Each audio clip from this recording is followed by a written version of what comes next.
Welcome to దృశ్యం news. Sangareddy జిల్లా పుల్కల్ మండలంలోని ఇసోచిపేట గ్రామ శివార్లో సింగూరు ఎడమ కాల్వకు గండి పడింది. సింగూరు ప్రాజెక్టులోని పుల్కల్ మండల్ ఇసోచిపేట గ్రామంలో దామోదర రాజనరసింహ ప్రధాన కాల్వకు గండి పడిన సమాచారం తెలుసుకుని రావటం జరిగింది. రాష్ట్ర వైద్యారోగ్య శాఖ మంత్రి దామోదర రాజనరసింహ సంగారెడ్డి జిల్లా కలెక్టర్ ప్రావీణ్యతో కలిసి పరిశీలించారు. రైతులకు ఇబ్బందులు లేకుండా వెంటనే పనులు చేపట్టాలని కలెక్టర్ ప్రావీణ్యాన్ని కోరారు. భారీ వర్షాలు కురుస్తున్న నేపథ్యంలో కలెక్టర్ ప్రావీణ్య ఇరిగేషన్ రెవెన్యూ అధికారులకు సమాచారం ఇచ్చి త్వరగా బాగు చేయాలని చెప్పడం జరిగింది మంత్రి దామోదర రాజనరసింహ.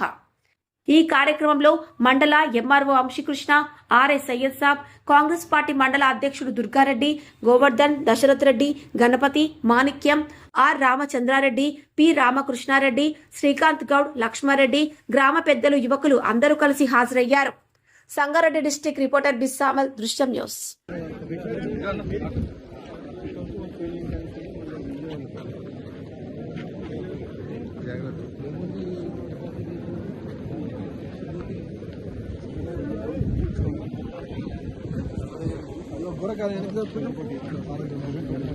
हाँ